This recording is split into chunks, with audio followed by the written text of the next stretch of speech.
Hey, what's up, y'all? Happy New Year. I am so happy to see you. Y'all know it's a lot going on right now, and my heart goes out to everybody who may be impacted by the numerous events that have happened just in the first, not even 2 weeks alone. But I still wanted to check in, have a great conversation, have a great time. And one of the things that I really want to talk about, because this is really my main focus right now, is continuing to step into the power within us. And I wanted to share a few things that I've already been doing, but that I'm going to continue to do throughout this year. So feel free to join the journey with me. Feel free to take whatever you want, whatever works for you, and leave the rest. You know how we do. What works for me may not always work for you. So I'm going to share 6 things you can do to continue to step into your power all year. And these are all equally important. There is no particular order that matters. So let's just get started. The first thing that I want us to continue to do is I want us to continue to practice discernment.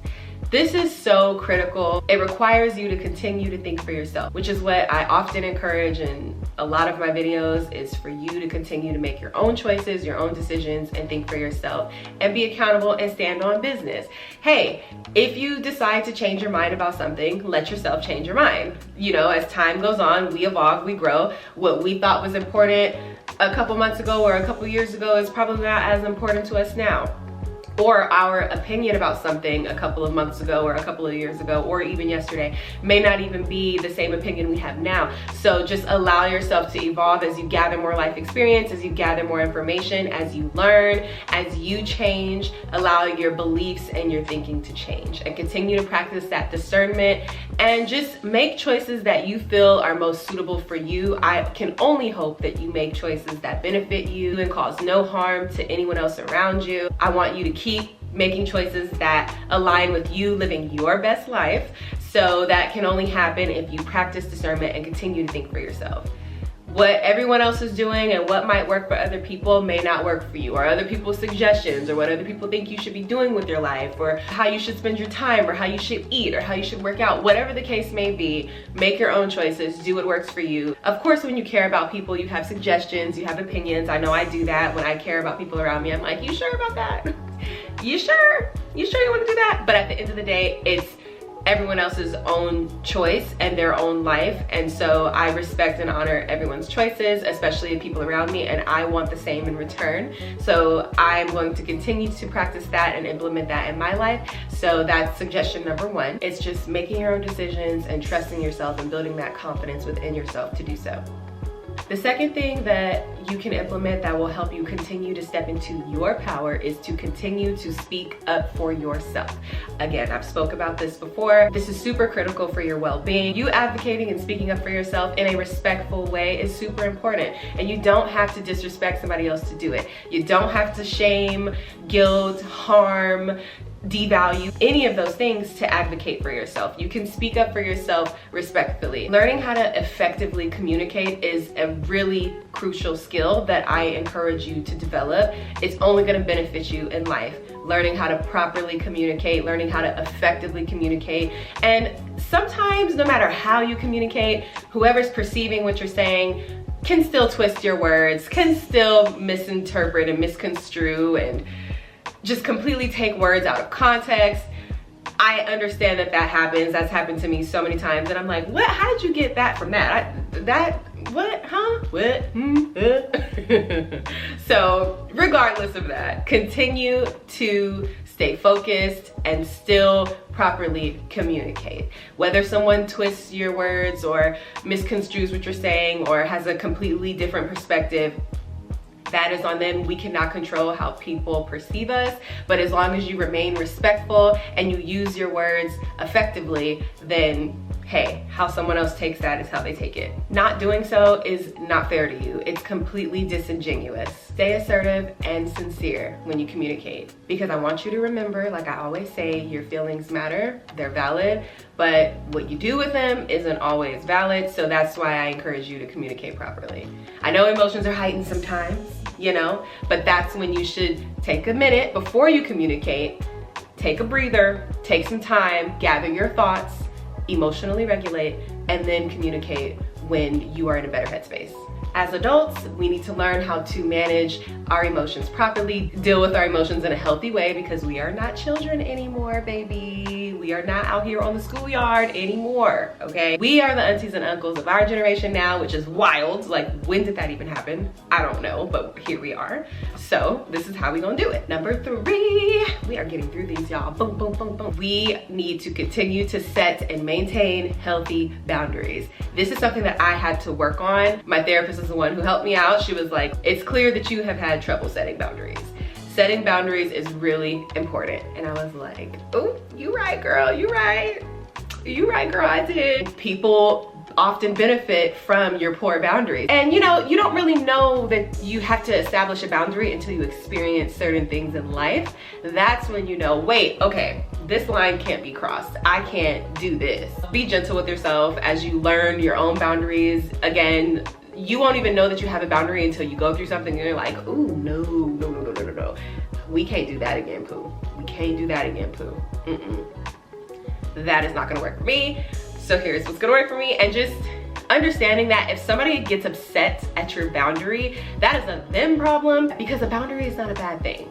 It's not. A boundary really isn't a bad thing. And if someone is guilting you or shaming you because you created a boundary, then that's something to evaluate and pay attention to and decide if you want people like that in your life, because that's a control issue, and you just have to decide if you feel like tolerating stuff like that. Some people have higher tolerance levels for certain things. You have to discern what you have a tolerance level for and decide how you're gonna move accordingly with people around you who have issues with your boundaries. I still encourage you to maintain those boundaries, because it also allows other people to learn how to meet their own needs without trying to control somebody else. It's just something that you're gonna have to do at some point in life, because we really don't have control over anybody outside ourselves. Regardless of what we think, you only can control yourself. Like, you can only do so much, you know? You might have influence, but at the end of the day, you don't have control over anyone. So, with setting and maintaining healthy boundaries, it's you literally taking care of yourself mentally, emotionally, and physically. That's it.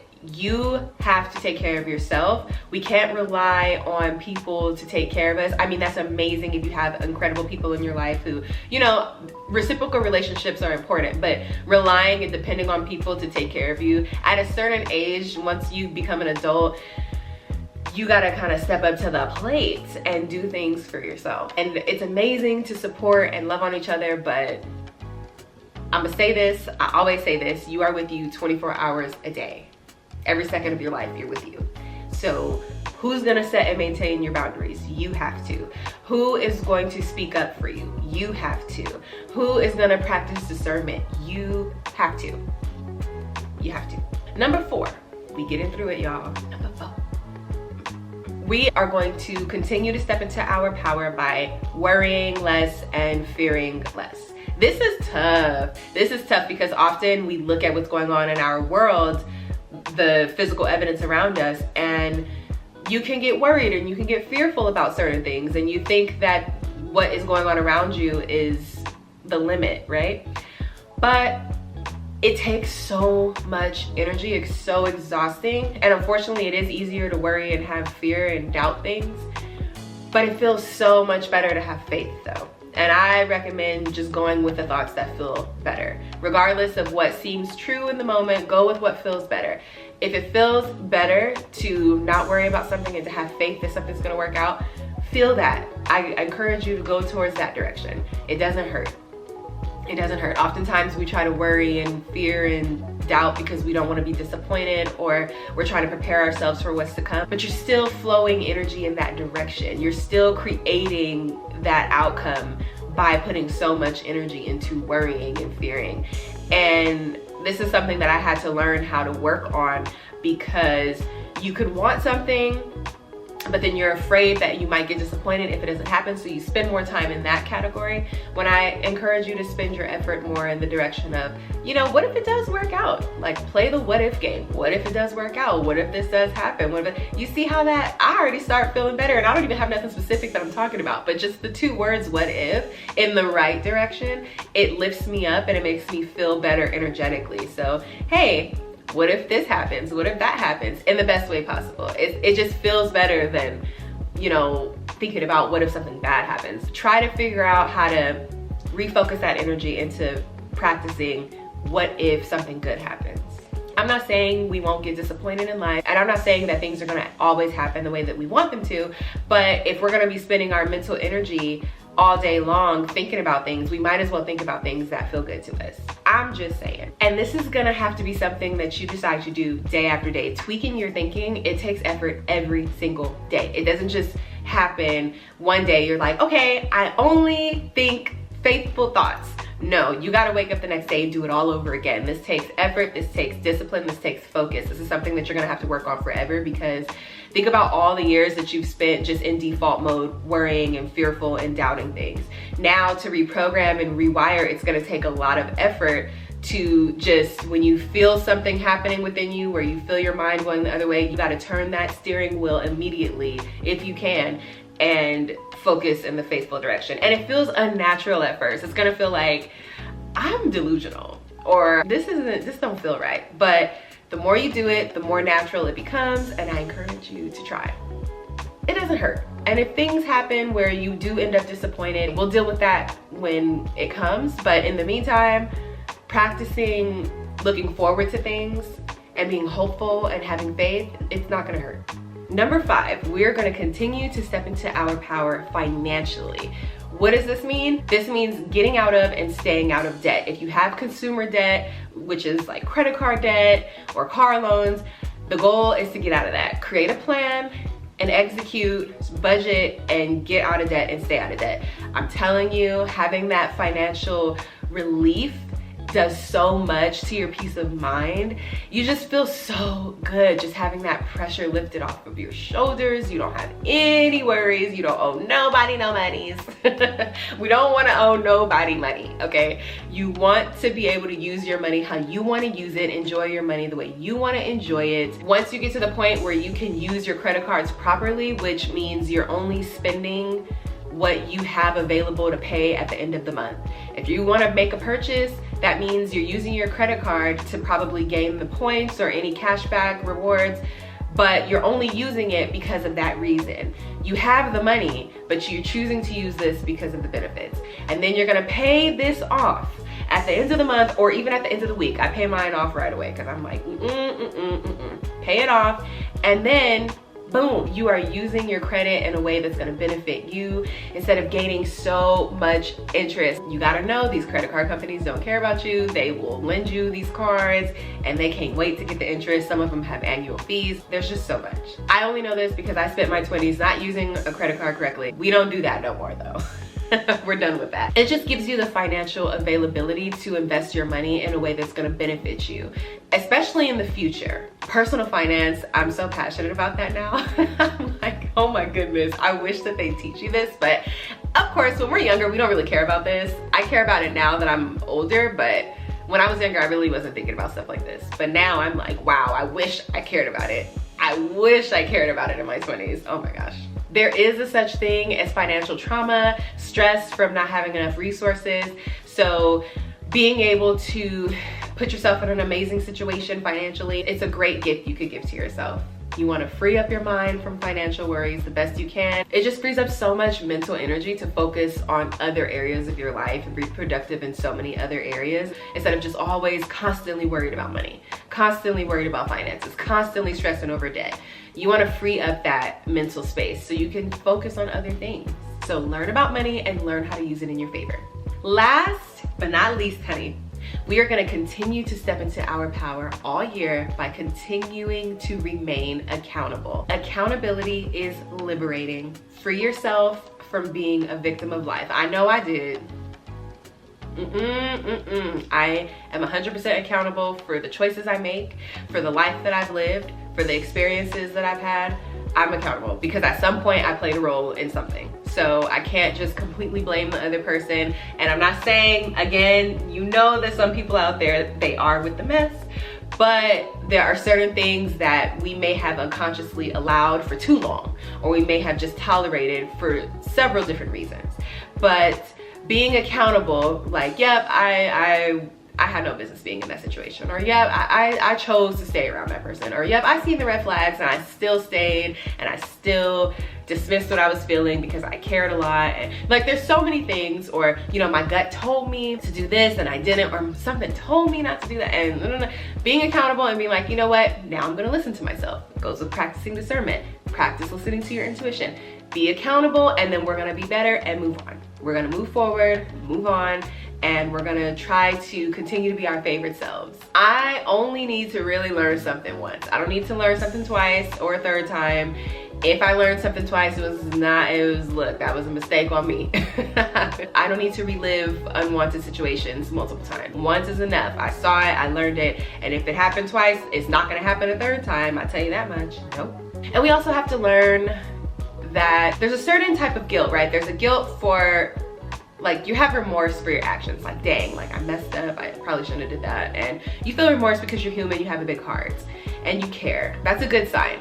But when you're feeling guilty about something that you probably shouldn't feel guilty about, that's what I learned is called toxic guilt, and you shouldn't allow people to make you feel guilty about certain things that you don't really need to feel guilty about, such as maintaining a boundary or prioritizing yourself when something is impacting you in a negative way, when something is really affecting you emotionally or mentally, or even physically. If something's affecting your health in any area and it's beneficial for you to kind of put yourself first, but another person, they're upset and they disapprove, you have to understand that you don't have to feel guilty for doing what's best for you. It's hard, it's difficult, but you don't have to feel bad. You can feel bad, and if you do feel bad, allow yourself to feel that and then work through that. But you don't have to stay in a place where you're ruminating and you think you made the wrong choice and you feel bad. No. I want you to make a choice, stand on it, and be accountable and move forward and keep learning. Keep learning. It's okay. Okay, we are here not for a long time, we're here for a good time. We are here to learn, grow, have fun, and try to just enjoy this life that we have. And I truly do believe that that starts from the inside and it shows up on the out. So I am going to remain disciplined and apply everything that I just discussed all year. I'm gonna do my best to implement these in my life and stand on business. I am rooting for you all 2025. I am sending you so much love. Thank you so much for hanging out again. I will see you in the next video, and leave a comment if anything that I said resonated, or if you have other things that you're gonna be working on and continue to step into your power. Let us know. Let's talk, let's chop it up, and I will see you soon.